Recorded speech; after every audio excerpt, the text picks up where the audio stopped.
Queridas, nós estamos aqui com um conteúdo que ainda é de sétimo ano, muito embora esteja sendo trabalhado também nos oitavos, devido ao atraso, né, que nós tivemos em vista da pandemia. Então, nessa explicação, né, com esses slides, nós vamos falar sobre a chegada dos europeus à América, né, que começou no século XV, certo? Bom, a América já era ocupada por diversos povos chamados de nativos, né, ou os primeiros povos da América, e era um continente aí que tinham muitas sociedades organizadas já, né? Da América do Norte a gente vê aí alguns povos como os esquimós, os Silks, os Apaches. Na América Central havia o Império Azteca e as Terras Maias. Na América do Sul, o Império Inca. Na região que hoje é o Brasil, haviam grupos como os Tupis, Aruaques, Gês, enfim, outros povos aí também, né? Então, o europeu não descobriu esse continente, né, gente? Porque esse continente já tinha dono, né? A gente pode dizer isso. Esse continente já tinha dono, a terra já pertencia a esses povos, certo? Vamos relembrar aí, então, que a chegada dos europeus à América está dentro do contexto das grandes navegações europeias, onde os europeus passaram inicialmente a procurar um novo caminho para as Índias, né? Porque nas chamadas Índias ou no Oriente haviam sedas e especiarias que valiam muito, além de ouro e prata, né? Vale relembrar aí que os portugueses exploraram o litoral africano, porque a opção dos portugueses foi dar a volta no continente africano para chegar às Índias, né? Já os espanhóis, com o Cristóvão Colombo, decidiram dar a volta ao mundo, né? Sair do Ocidente para chegar no Oriente. Só não sabia o Cristóvão Colombo que ele tinha chegado a um novo continente, a América, que era totalmente desconhecido para os europeus. O filme 1492, A Conquista do Paraíso, que aparece aí, que é um filme muito bom, né? Uma produção riquíssima. Ele nos conta essa história do Cristóvão Colombo, né?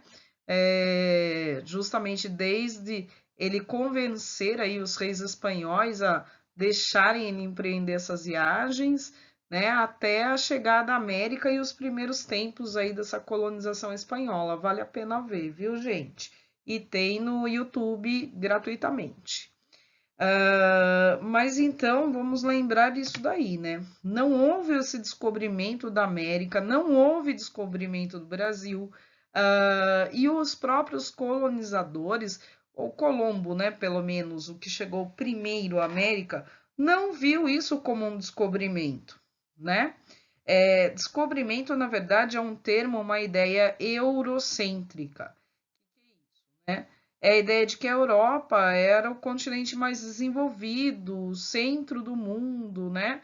Melhor do que qualquer outro povo, né? Os europeus seriam melhores do que qualquer outra civilização do mundo, tá? Então a América ela já existia, né? Já tinha aí povos, culturas, ela não passou a existir com a chegada dos europeus, né? Então é errado a gente falar desse termo aí, descobrimento da América ou mesmo descobrimento do Brasil. Bom, na verdade, o que nós vemos aí é que os primeiros encontros entre europeus e indígenas, as crônicas de época que existem, nos falam de encontros amigáveis, né? Onde os europeus até trocaram presentes com os indígenas, muitos europeus passaram a viver entre os indígenas, aprender aí a caçar, aprender a usar as ervas da floresta, porque senão também os colonizadores não iam sobreviver, né? Mas os europeus eles foram etnocêntricos em relação aos nativos, ou seja, eles achavam as culturas nativas inferiores à cultura branca e cristã europeia, né? Então, justamente o etnocentrismo é isso, é considerar o seu grupo étnico, a sua nação, né, a sua cultura mais importante, melhor do que as demais. E foi assim que o europeu agiu na conquista da América. E essa suposta inferioridade dos povos nativos, né, dos indígenas, é que vai justificar a violência que o colonizador empreendeu aqui na América. Violência física, uma violência cultural, uma violência econômica, que a gente vai explicar, né, esses diferentes tipos de violência a qual os nativos foram submetidos. E justificou também a tomada das terras indígenas, né? Ao tomar as terras indígenas, os indígenas foram reduzidos à semi-escravidão ou à escravidão, enfim, ao trabalho forçado, né? Então, o europeu não respeitou nem a cultura e nem a posse da terra que os povos nativos já tinham. Os espanhóis, eles começaram ocupando, né, o Cristóvão Colombo começou aí ocupando as ilhas da América Central, tá certo? E depois do Colombo vieram os outros colonizadores, né? O Américo Vespúcio, que concluiu ser um novo continente, e o Hernán Cortés é o que começa a conquista do México, por exemplo. Os europeus ficaram sabendo que existia ouro, prata nessa região, né, metais preciosos. E os europeus tiveram que derrotar, né, quer dizer, tomar todo esse império asteca. Os astecas haviam formado um império na América Central. Esse império tinha uma sociedade bem estruturada, né, dividida aí em rei, né, o rei, a nobreza, os donos de terra, os sacerdotes tomavam conta, né, dos templos religiosos, dos cultos, né, faziam os cultos, haviam aí os comerciantes, os pequenos agricultores, haviam aí também muitos camponeses, né, que semelhante aos camponeses do Egito, entregavam a maior parte da sua produção ao imperador, né? E existiam escravos também, apesar de não ser um grande número de escravos, não, tá? Não eram sociedades escravistas. Havia um poder constituído, né, um poder centralizado. O imperador mandava em um conjunto de cidades. Haviam grandes construções parecidas com pirâmides, e a capital do Império Azteca, né, que era Tenochtitlan, inclusive tinha sistema de água e esgoto, coisa que os europeus não tinham, né? Quando Cortés e seus homens chegaram, eles foram confundidos com a chegada do deus azteca, né? Quetzalcoatl, que segundo a profecia, um dia voltaria do mar e governaria ele próprio os aztecas. Bom, mas isso só mostrou o quê, né? Que os primeiros encontros foram pacíficos. Porém, a ganância dos europeus, né, fez com que eles traçassem uma estratégia para tomar posse de todas essas terras, né? E o Hernán Cortés soube fazer aí alianças com os povos inimigos dos astecas, né? Inimigos aí do Montezuma, que era o imperador asteca, né? Ele conseguiu juntar cerca de 50 cidades que haviam sido dominadas pelos astecas, que tinham que pagar tributos ao rei Montezuma, né? E por isso estavam muito descontentes. E aí também nota-se que alguns indígenas vão ter assim extrema importância para os espanhóis, como por exemplo a indígena Malinche, né?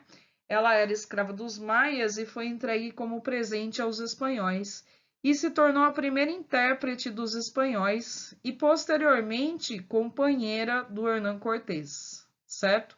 Então, assim, em questão de pouco tempo, vocês estão vendo um exemplo de cidade asteca, cidades inteiras vieram abaixo, né? Foram destruídas, foram tomadas pelos espanhóis, né? O Montezuma, o imperador, foi preso e assassinado, e assim como muitos outros astecas que existiram, e os sobreviventes tiveram aí que trabalhar para os espanhóis, né, se submeter ao trabalho forçado que os espanhóis vão empreender, né? Então nós temos aí um trechinho do Frei Bartolomé de las Casas, que tem um livro de época chamado Paraíso Destruído, né? Ele veio para a América no século XVI e ele presenciou muito da violência que os indígenas foram submetidos, né? Os astecas, os descendentes dos astecas, enfim. Diz aí no trecho: depois de muitos outros abusos, violências e tormentos a que os submetiam, os índios começaram a perceber que esses homens não podiam ter descido do céu, né? Então a gente vê assim que inicialmente houve essa confusão de que os espanhóis significava esse retorno do deus asteca. Mas, com o tempo, os próprios astecas perceberam que não tinha nada a ver, né? Que não poderia ser de jeito nenhum, porque o deus asteca não ia empreender tanta crueldade, conquista, violência como os espanhóis fizeram. Continua o trecho. Alguns escondiam suas carnes, outros suas mulheres e seus filhos, e outros fugiam para as montanhas. Os espanhóis, com seus cavalos, suas espadas e lanças, começaram a praticar crueldades estranhas. Entravam nas vilas, burgos e aldeias, não poupando nem as crianças e os homens velhos, nem as mulheres grávidas e parturientes, né? Então, a ilustração aí do lado mostra essa crueldade toda, né? Indígenas aí enforcados, bebês sendo dados aí para os cães comerem, né? Não se poupava ninguém, né? Cortava-se o indígena no meio aí com uma espada, enforcava-se, torturavam os indígenas aí antes de matá-los, né? Então é uma violência assim que os povos da América realmente ficaram muito surpresos, né? Eles faziam guerras, mas não com tanta crueldade, né? Então, na América do Sul, também nós vemos toda essa crueldade aí com o Francisco Pizarro, né? E o Diego de Almagro. Dois espanhóis aí que lideraram a conquista do Império Inca, né? O Império Inca é enorme, é desde a atual Colômbia até o norte da Argentina, né? As riquezas das cidades incas eram conhecidas fora, né, desse império. Então, os espanhóis já ficaram sabendo, né, na conquista do México, que poderiam tomar posse dessas terras dos incas, né? Os incas também haviam submetido muitos povos de língua quichua, e esses povos submetidos, dominados pelos incas, os incas eles se achavam o povo escolhido do deus Sol, né? Então eles submetiam os seus inimigos a duros tributos, né? Os povos conquistados tinham que dar a maior parte da sua colheita, tinham que trabalhar gratuitamente em obras públicas, construindo templos religiosos, construindo pontes, né? Enfim, existia esse tipo de obrigação de trabalho aí obrigatório nas terras dos incas, né? E ainda por cima, quando os espanhóis chegaram no Peru, né? Eles ficaram sabendo, né? E presenciaram até uma disputa de poder entre dois irmãos, que eram o Atahualpa e o Huáscar, né? O Manco Cápac, pai deles, havia falecido e eles disputavam o poder, né? Então, os espanhóis, eles também se aproveitaram desse momento de fragilidade do Império Inca, né? Fizeram alianças aí com povos inimigos dos Incas, tomaram cidades importantes, né? O Atahualpa, que estava no poder, ele foi preso e executado, né? Isso em 1533. Ainda assim, os incas foram exemplo de resistência, né? Muitos incas fugiram para as cidades nas montanhas, né, como Machu Picchu, por exemplo, e tentaram resistir ao domínio espanhol. Outros aí formaram guerras de resistência, né, núcleos de resistência aí aos espanhóis. E muitos, inclusive, negavam se tornarem cristãos, né? Então, nunca foi tranquila aí também essa conquista de modos a não ter resistência, né, por parte dos povos nativos. Houve muita resistência, né? Nós vemos aí uma imagem da conquista do Império Azteca, né? Então, nós vemos um pouco aí dos espanhóis em cavalos, com lanças, com espadas, com escudos, armadura, e os indígenas aí com suas pedras, arco e flecha, né? Então, realmente aí mostra uma crueldade dos espanhóis, né? Que chegavam matando todos mesmo, né? E a questão das armas, né? Os espanhóis montados em cavalos, com armas aí mais poderosas que as dos indígenas, né? Mas essa conquista ela também contou com o apoio da Igreja Católica, né? Te vê aí na imagem do meio, um indígena, parece ser um chefe indígena, né? Com um padre, e esse indígena ele está sendo torturado, né?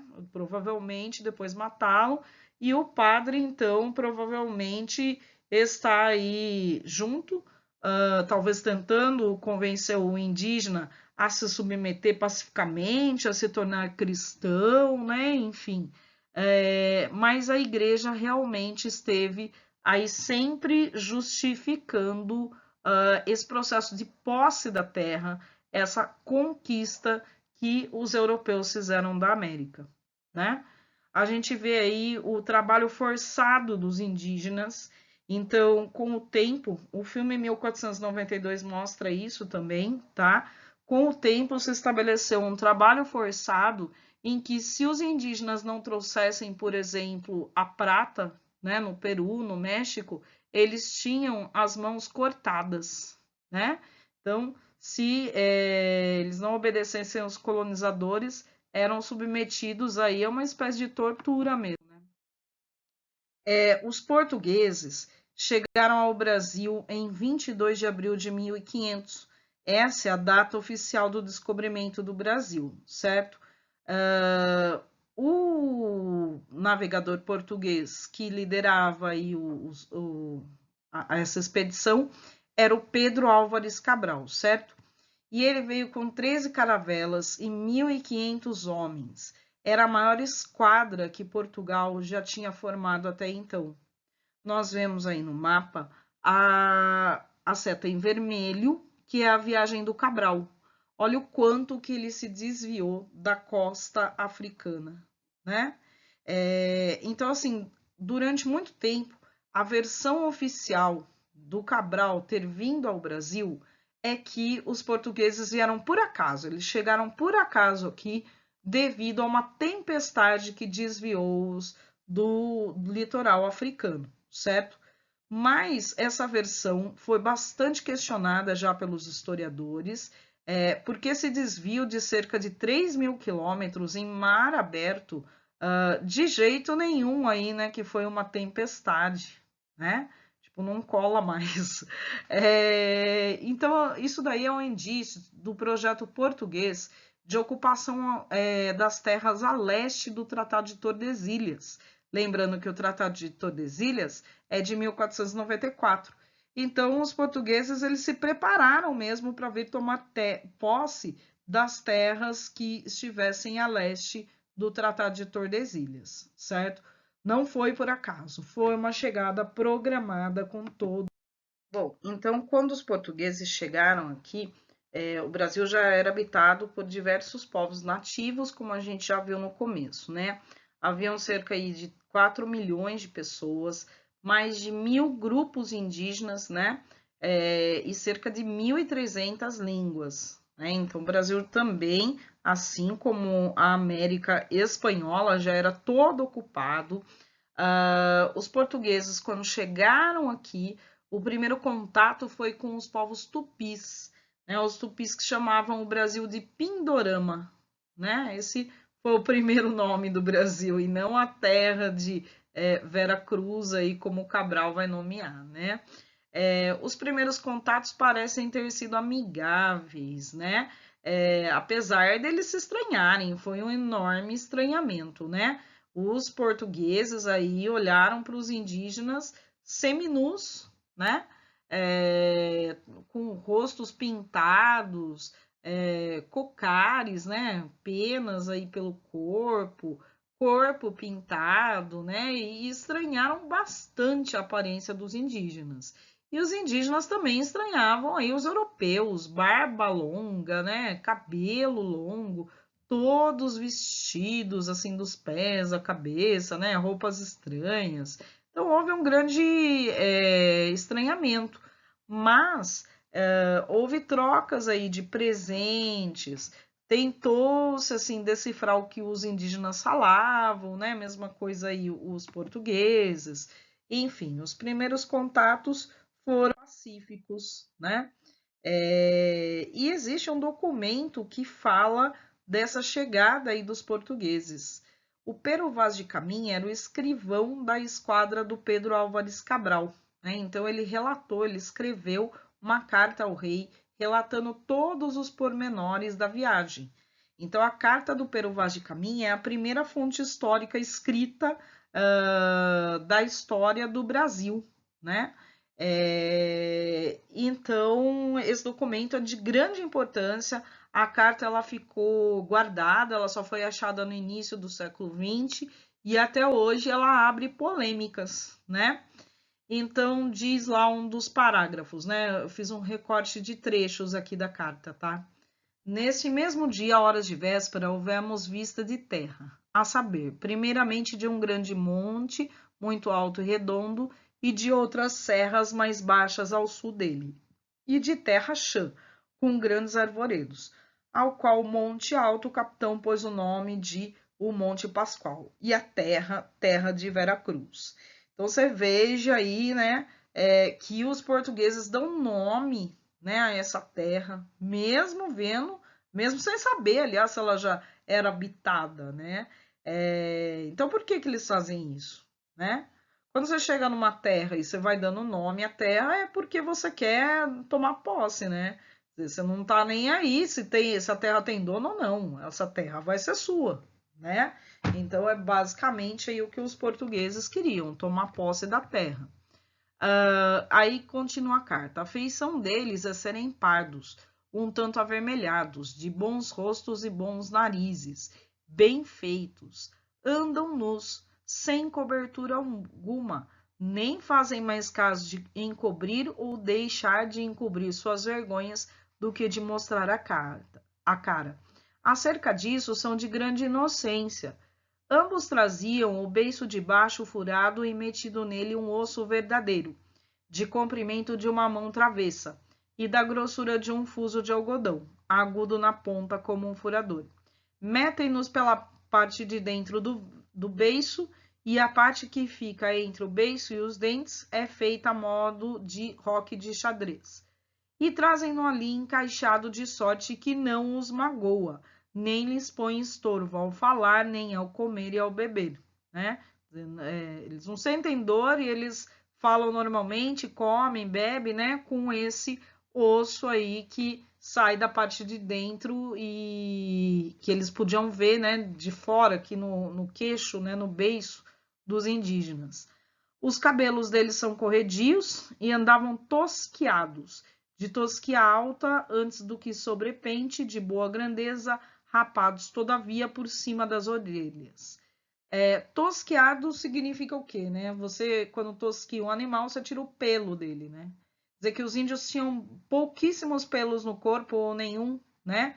E tosquearam o cabelo também, porque os indígenas raspavam uma parte do cabelo, né? Às vezes até colocavam aí enfeites nessa parte do cabelo raspada, né? Ou pintavam, enfim. Então, os portugueses estranham bastante os nativos, né? Eles falam, chama atenção mesmo aí, ó, que eles são bem feitos, né? De corpo bem feito, mas que eles andam nus.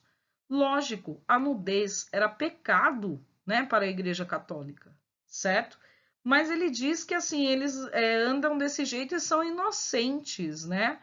Olha só, gente, a inocência nos lembra aí o paraíso de Adão e Eva, né?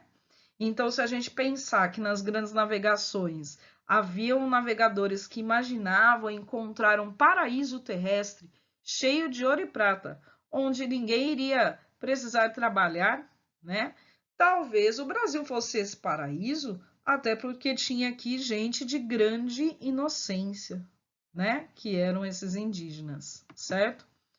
Bom, continuando a carta,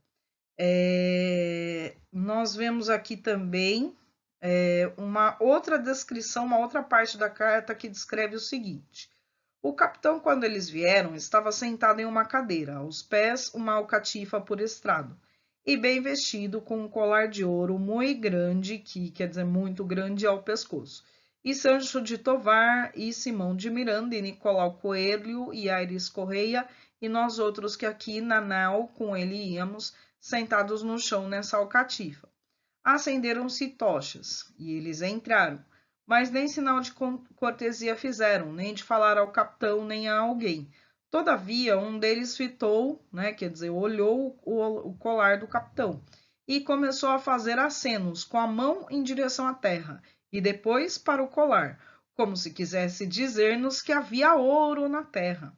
E também olhou para um castiçal de prata, e assim mesmo acenava para a terra, e novamente para o castiçal, como se lá também houvesse prata, né?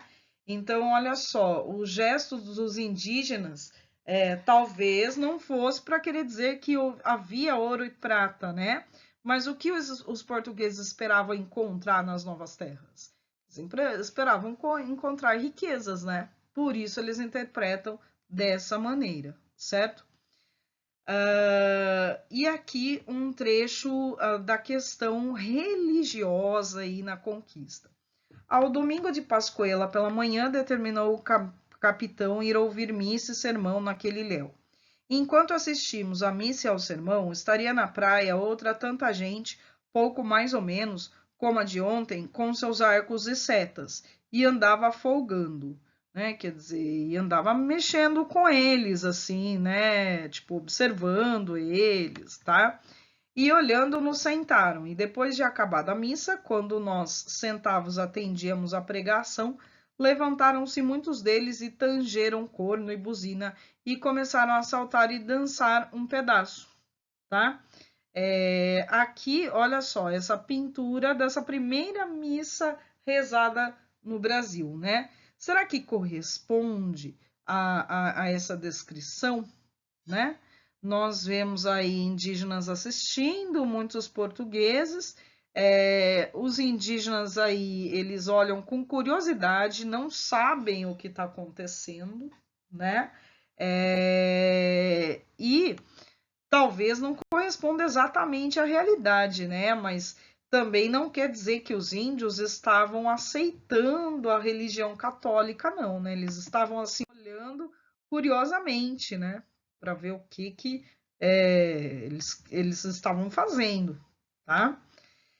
Os portugueses não ocuparam a terra de imediato, né? Porque eles não encontraram ouro aqui, né? Ficaram 10 dias aqui no Brasil, mas nem sinal do ouro, certo?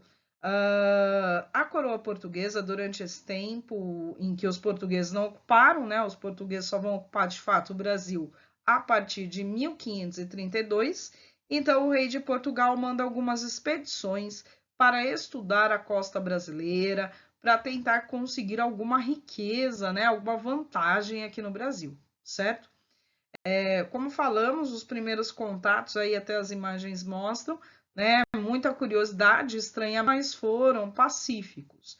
No entanto, os portugueses queriam mão de obra, trabalhadores aí para os seus empreendimentos. E aí começam as guerras entre portugueses e indígenas do Brasil, né? os portugueses tentavam escravizar, e escravizaram mesmo muitos indígenas. Gerou aí enormes conflitos, grandes guerras aí, né? Um fator que ajudou muitos portugueses nessa conquista foram as doenças, porque os indígenas não tinham imunidade para sarampo, tuberculose, gripe, né, uma simples gripe e outras doenças. Então, por mais que os indígenas fossem bem mais numerosos que os portugueses, né, boa parte desses indígenas morreram com as doenças que os europeus trouxeram, tá?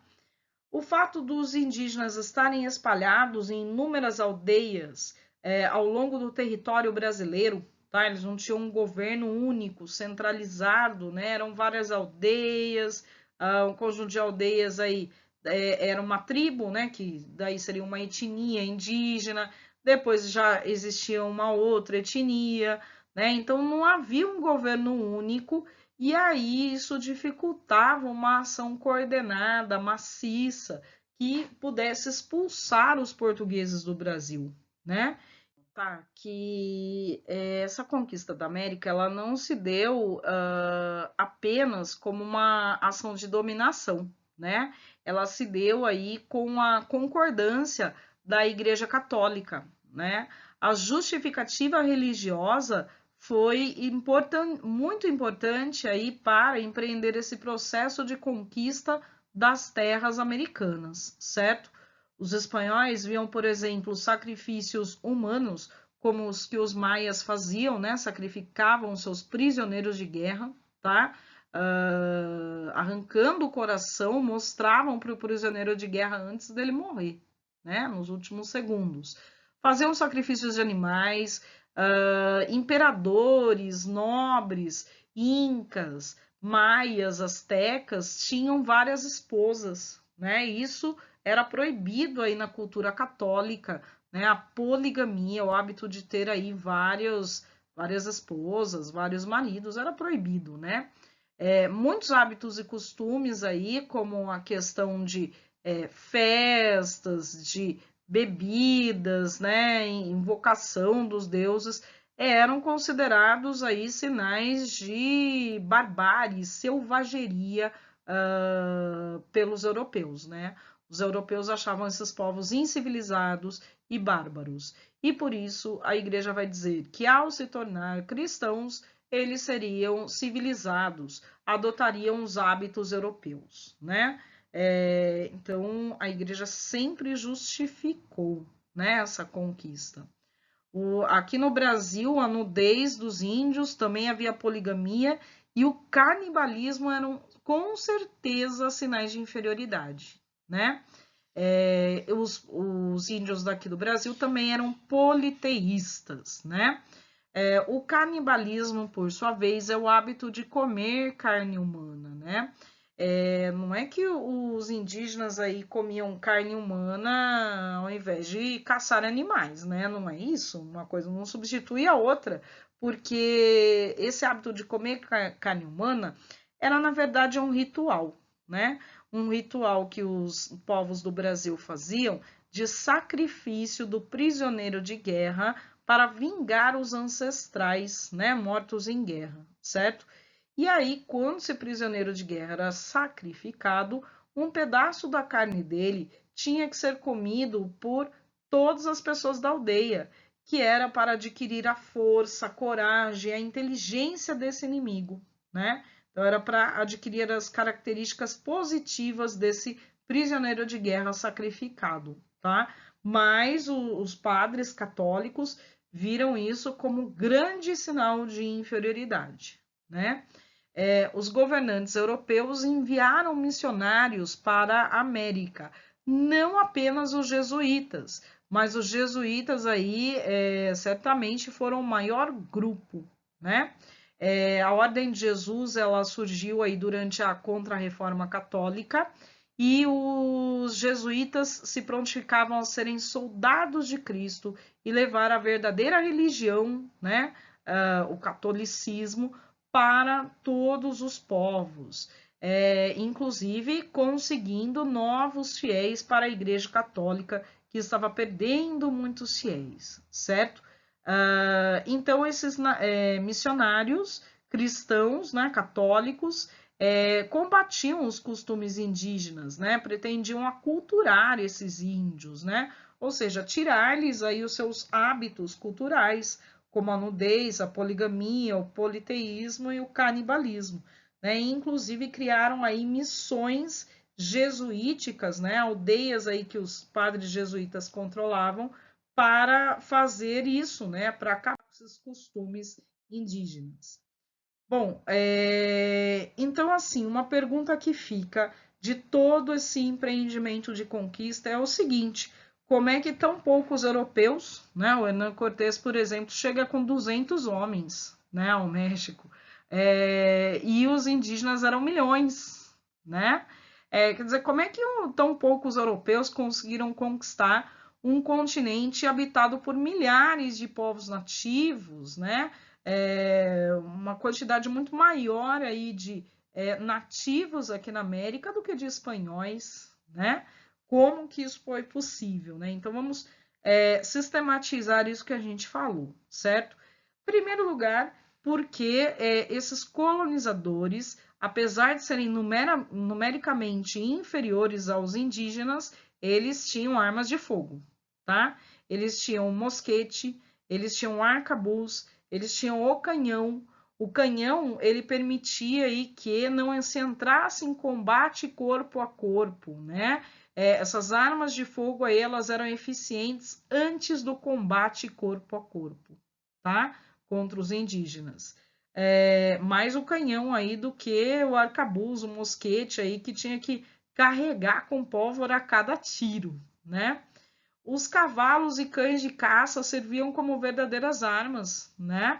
Os cavalos aí que iam destruindo aldeias inteiras, né? O cão de caça aí que era soltado para comer quem estava ferido, né? Eles deixavam o cão assim bastante faminto para fazer isso, né? Comer quem estava ferido, né? Terminar o serviço mesmo, certo? As armas dos indígenas, por sua vez, não eram tão potentes assim, né? Os arcos e flecha, tá? Te vê aí na imagem cabeças de indígenas aí que foram cortadas, inclusive, né? Então, a espada, as armas de ferro, né? Essas aí são as mais poderosas. Inclusive no combate corpo a corpo, o espanhol, o português levava uma enorme vantagem de ter espadas aí que cortavam os indígenas ao meio, tá? As doenças trazidas pelos europeus, verdadeiras armas aí que dizimaram aldeias inteiras, né? E ainda por cima faziam os indígenas supor que eles estavam sendo castigados pelos seus deuses, que eles haviam sido abandonados pelos deuses, né? Então, olha aí, era uma derrota moral isso, né? Além disso, também nós temos aí a questão de que os europeus contaram com a colaboração de povos nativos na conquista, né? Os europeus aí, eles souberam estimular os conflitos internos entre as populações indígenas, né? Populações dominadas pelos incas, maias, astecas, contribuíram com os espanhóis na conquista, com a promessa de que teriam uma vida melhor. No caso do Brasil, os portugueses tiraram proveito dessas guerras intertribais, né? Porque tinham tribos inimigas, né? Etnias inimigas, e os portugueses estimulavam essas guerras, né? Então, houve aí os exércitos espanhóis e português com essa questão de fazer alianças com povos nativos, né? E estimular as guerras entre eles. Eles aumentaram muito, né, o seu exército, tá? A fome foi outro grande problema, né? Isso que a gente chama de violência econômica, né? Porque na medida em que o indígena ele não vai cultivar a sua terra, ele vai ser tirado da sua terra para explorar ouro e prata, por exemplo, né, nas regiões da América Espanhola, na forma de escravidão ou semi-escravidão, ele fica sem ter o mínimo para o seu sustento, tá? Os espanhóis também tiravam a colheita dos nativos, né? Deixavam quase nada para eles, roubavam mesmo as comidas aí dos nativos, sem contar os castigos físicos, né? Que eram verdadeiras torturas. Mas então, assim, a violência econômica ela é expressa pela fome, que muitas populações indígenas passaram a sofrer desse problema, né?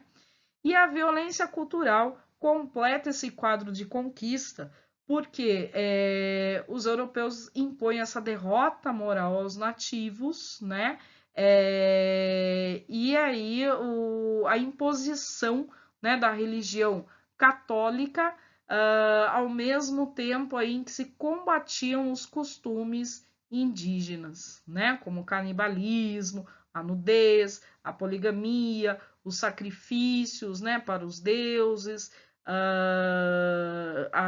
enfim, né, todos os hábitos aí dos indígenas foram combatidos, né, o projeto era realmente aí destruir essas culturas indígenas, o que não deu certo, né, porque senão a gente não teria mais povos indígenas no Brasil hoje, na América, e nós temos, né, então a gente vê aí na foto justamente padres aí tentando ensinar para os índios os rituais católicos.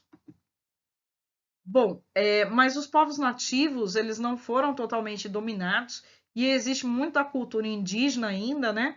Que nós precisamos aprender a conhecer, a dar valor, porque os povos nativos, principalmente aqui os indígenas do Brasil, têm muito a nos ensinar, né? Na sua relação com a floresta, na sua relação de preservação e respeito com o meio ambiente, né? E os povos nativos, então, eles resistiram a esses processos de conquista como puderam, né? E de diversas maneiras, certo? Para não se tornarem escravos dos europeus ou não sofrer violência física, muitos povos recorriam às fugas e à automutilação, né? Quer dizer, eles se machucavam, eles cortavam um dedo, cortavam uma mão, para não terem que continuar trabalhando como escravos dos espanhóis, né? Por exemplo, tá? Isso acontecia muito na América Espanhola, essa automutilação. Na América Espanhola também ocorria muito aborto, tá? Porque as mulheres indígenas muitas vezes elas eram violentadas, né, pelos conquistadores e não queriam ter filhos dos conquistadores e também não queriam que os seus filhos fossem escravos, né? Então, daí tem muito essa questão aí dos abortos que era citada inclusive pelo Frei Bartolomé de las Casas, né? Aquele frei que esteve aqui no século XVI e que contou em seus livros toda essa violência da conquista, né? Revoltas indígenas foram sempre muito comuns, especialmente na América Espanhola, né? Foram amplamente relatadas aí as revoltas dos povos quichuas, por exemplo, né, que habitavam o Império Inca. É citada bastante aí a revolta liderada por Tupac Amaru II, né? E isso já muito tempo depois, tá? No século XVIII, início do XIX, né? Muitas revoltas indígenas ainda ocorriam na América, né? Os indígenas nunca deixaram de resistir ao processo de conquista, ao roubo que eles tiveram das suas terras, né? Porque as terras foram tiradas deles, certo? Muitas vezes ficar sob a proteção dos padres jesuítas era forma de não passar por tanta violência, por tanto trabalho forçado, né, de não morrer de tanto trabalhar, né? Só que os indígenas não exatamente aceitavam ser católicos. Eles simulavam, eles fingiam ser católicos, porque muitas vezes era melhor aí ficar na missão jesuítica. Porém, devemos ver que secretamente eles mantinham as suas crenças, mantinham suas formas de culto aos deuses, né? Então, resistiam através desse processo de simulação, né? De fingimento aí, para não passarem por tantos maus tratos, certo? Então, vemos aí que a resistência dos povos nativos está presente ainda hoje, né? No México, a gente tem aí os zapatistas, né, que assim como Emiliano Zapata no início do século XX, dominam aí Chiapas, uma parte do México, onde eles pedem a devolução das terras aos povos nativos, né? Então a gente vê aí que os descendentes aí de incas, astecas, maias, né, e mesmo de indígenas do Brasil até hoje lutam pela devolução das suas terras ou pela demarcação aí de reservas indígenas, né? Justamente esbarram aí em muitos governos que acham que os indígenas não merecem ter terras, não merecem ter tantas terras, né? E também que a cultura, né? As culturas indígenas não merecem ser preservadas, o que é um grande erro, né, gente?